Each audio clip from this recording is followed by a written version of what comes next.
Hello and welcome back to another Forgotten Hope tutorial. This video will be about tanks. So there are a lot of vehicles in Forgotten Hope 2 and I have already made a video about the trucks and the transport vehicles, and some of those were scout cars, and there are also heavier armed scout cars like this one, the Sonderkraftfahrzeug 222. And this is a wheeled vehicle, and all wheeled vehicles are not considered tanks. For a tank, it has to be a tracked vehicle like this one. This video will not be about the scout vehicles, and they can be very useful, and they actually pack quite a punch, like you can see in this clip, for example.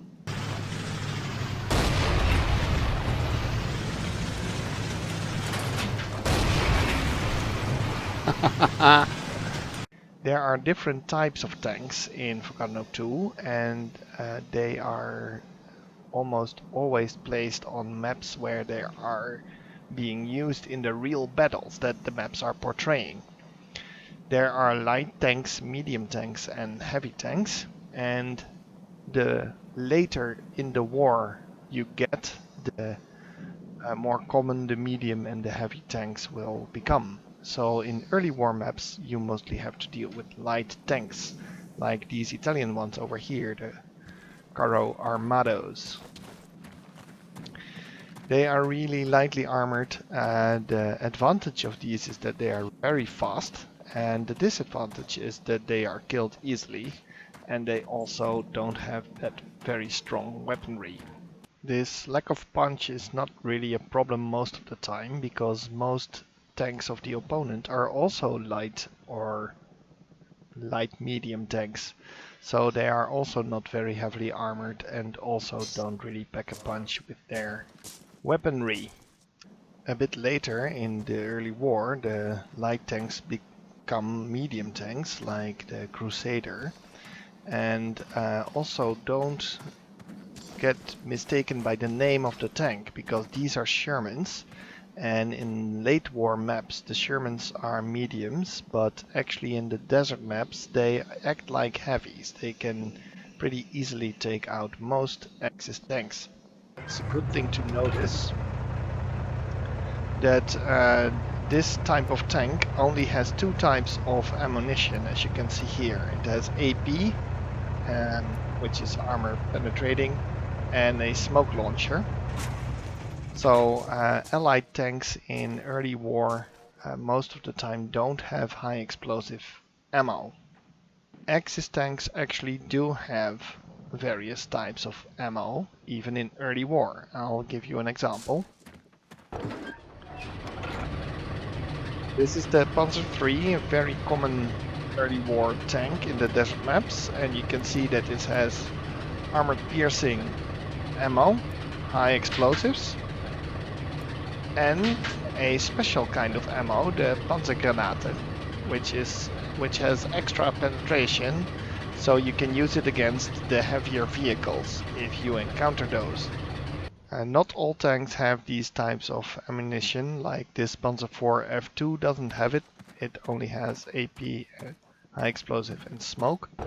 But the earlier Panzer IV has heat shells, as you can see here. You could also see that I was switching ammo, and switching ammo is being done by the mouse wheel. So if you want to switch ammo, it's the default ammo which is loaded is armor piercing. It's ammo type 1. If you want to switch, just mouse wheel down, and then you have to click on the right type of ammo. So now I'm on high explosives, ammo type 2. I can switch back to 1. If I want to switch from 1 to 3, I have to check carefully, because sometimes, and this is to take notice for all tankers, sometimes you want to switch to a certain type, but it doesn't really grab it correctly. You could see it the first time when I entered this tank. But the earlier Panzer IV has heat shells, as you can see here. You can also switch ammo types by just pressing 1, 2, 3 or 4. You'll need this special ammo the most against the heavier types of vehicles like the Grand. And the Grand also has something special because it has a turret with a separate gun. Let me show you. So I'm in position 1, the driver's position. So if I want to zoom in to my gun, I can't press right mouse button, which is in some tanks good enough, but I have to press X. Now I get the reticle, so I can easily see further away because it's zoomed in, and there's this Bren carrier. That's gone. And the second position, press F2 to get into the second position. It has this nice turret with also a machine gun and also a, well, it's a lighter tank gun, but it can be pretty useful. For example, to shoot Bren carriers that are to the side, because this one can turn faster around than the entire vehicle. It's also very nice against planes, especially with the MG to the side. Apart from most medium tanks that are present in the desert era, there are also some light tanks like the Panzer II, and it has a fast-firing gun. So it's best used against infantry. And when you switch ammo to high explosives, then it will be even more devastating for infantry. But you can also use the special ammo, and that way it can even kill other light tanks pretty fast, as you can see in this clip.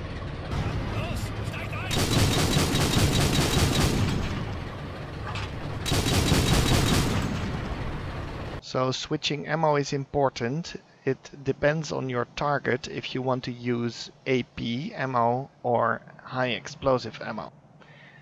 And if you are using AP ammo against other targets than tanks, then you won't be very successful, and the other way around.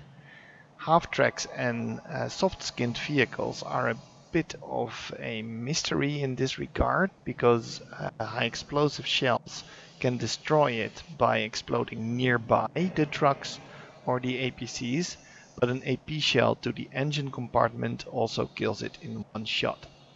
In this next clip you can see how switching ammo between infantry and tanks works for tanks and for tank destroyers.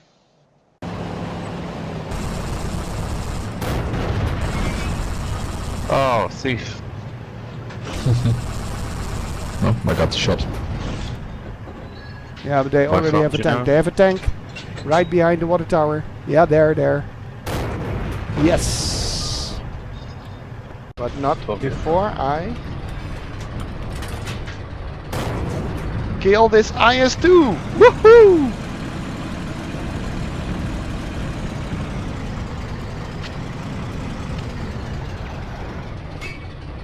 So, you think you can handle this? I think not. Most tanks have 3 types of ammo, like I just said, and you can use the smoke shell to block sight between you and your enemy. The early smoke launchers on tanks were actually to conceal the tank that you are in, so it can't get shot. But the later tanks get smoke shells, and they can fire them over longer distances. So if there's an annoying sniper in the church, you just fire a smoke shell at him. Now he can't shoot anymore. Or you want to advance to a certain point and you just spam some smoke shells in front of it. And now enemy tanks can't see you drive in, and you can use this advantage to get closer without them seeing you. The main gun of the tank is of course the one that's firing shells at enemy tanks or other vehicles or infantry. But there's also a secondary weapon, and that's the coaxial MG. It's next to the barrel and it fires bullets, and it can easily kill enemy infantry running in front of your tank. This is especially useful against guys with Panzerfausts or Gebalteladung or demolition charges or satchels or stuff like that. And you can kill them before they can throw it, and then you're going to be safe. The best way to use the coaxial MG is when you're in the zoom mode, so press X and you can easily see where the bullets are landing. Of course you have to lead the target a bit when it's running from left to right or from right to left in your screen, and this way enemy infantry will stand no chance. Often enough, enemy infantry will try to sneak up behind you, because that's where you're not looking. So they are going to try and get to you on the rear side of your tank. If you want to check around your tank quickly, just stay in this vision mode and then press left Ctrl, and then you can look around the tank really quickly and then see if there's an infantry threat or maybe even an enemy tank threat.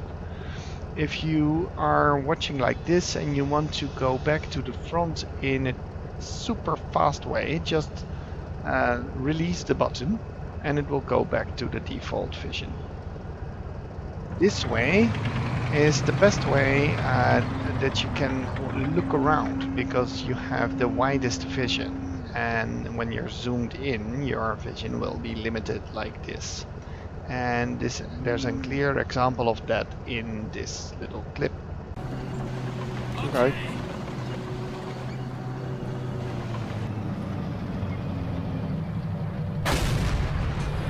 The weak spots of the tank are in the rear. In the rear the armor is thinnest and also on the lower side. So when you aim at the wheels, especially the rear wheels are usually the most vulnerable. Even on the heaviest tanks, these are the most used spots to kill a tank. If you hit the tank on the front armor, you will notice that sometimes the shell bounces off. This is because of the sloped armor and because of the angle mod in Forgotten Oak 2. The angle mod makes sure that a shell which is hitting the tank from this angle, for example, will just blink on the armor and bounce off, whereas a shell that will hit the armor from a 90-degree angle will penetrate the armor and damage or kill the tank. For explosives, the same thing. If you want to kill a tank, just don't put the explosive here on the front, but put it on the back, because that's where the armor is the weakest. The turret is often extra armored at the front around the barrel, so if you want to kill the tank, don't shoot the turret, especially not if it's a heavy tank like a Churchill. And so if you want to kill a tank, it's very useful to try and position yourself behind it, as you can see in this clip. I'm on my way. Hey, look at this! Oh, this is just a lucky coincidence. I end up behind the M10. That's so nice. Sometimes it doesn't really matter if your position is behind or in front of the tank, because if you have a heavy tank and you're trying to kill a medium, it doesn't really matter. And as you can see in this clip, the King Tiger, the heaviest tank in the mod, is able to kill tanks from a very long distance. You can hardly see the enemy's tank in a silhouette at fog distance.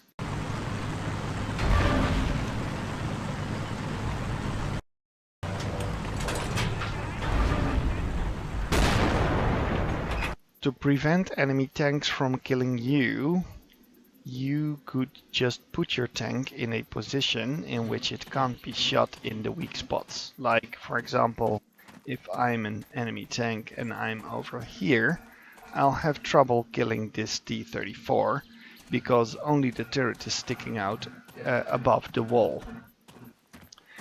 So positioning your tank in a nice location, can fire at the enemy, but the enemy can't fire at you, is vital for survival. Like behind the house, like this.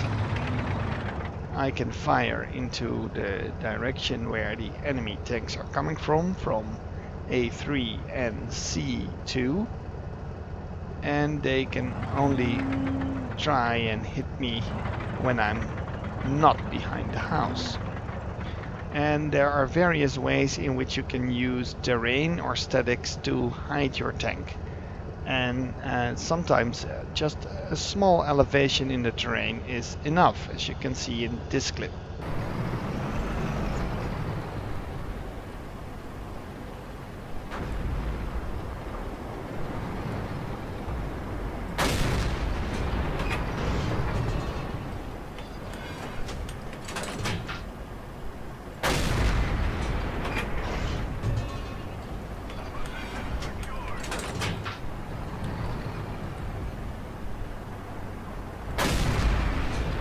If you don't see the tank very well because it's really far away or it's in smoke, you can just guess the location by the muzzle flash, because every time the tank will fire, you will see a bright flash appearing somewhere. And the tank is probably just behind it. You can see that clearly in this clip. I see him, I see him. just got us zero. Do you see something? Yeah. He's shooting at me. The one to the left, far out, is there. Oh god! I don't see him yet. Where is he? He's shooting at me. Yeah, I got one. And sometimes when you're in real dense vegetation or in urban areas, you can't see anything. And then you have to be lucky or go on your ears, because sometimes you can even kill tanks just by going on sound.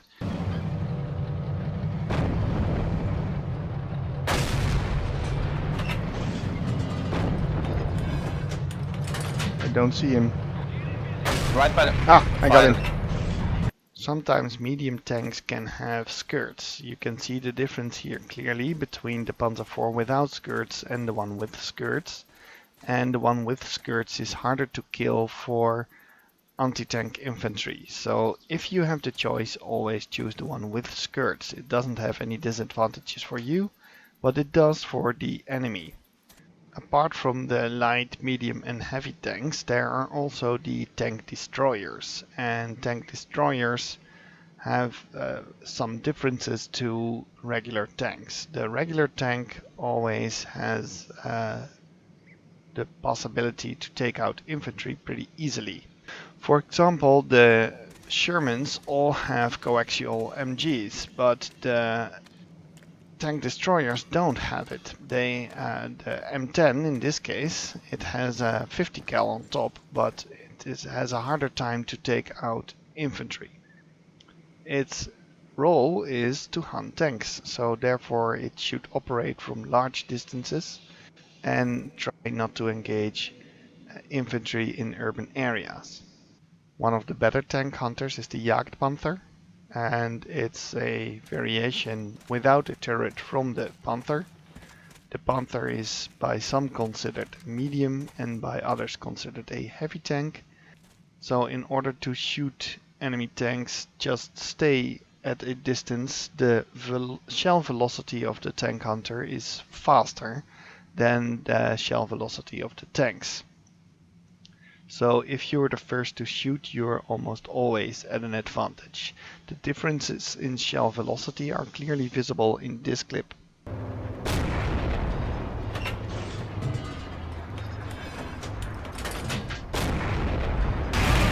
Shit! Tank hunters are more cumbersome than tanks because you don't have a turret. You can just swivel the gun from left to right, whereas in tanks you can turn the entire turret. can still look around using the control, but since you don't have an MG, you will have to be careful, especially for AT infantry. The most cumbersome cutter in the mod is the Ferdinand, which is only on Lenino, and you can see how clumsy it looks when you're driving around in the Ferdinand in this clip.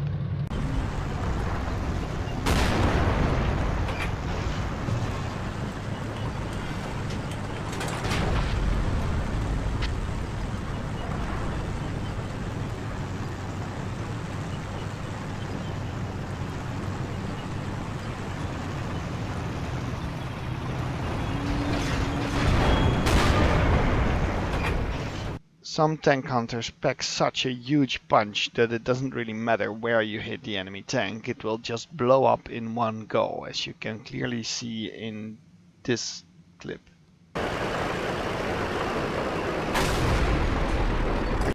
Okay, well, that's it for this video. If you have any questions or remarks, please post them in the comments.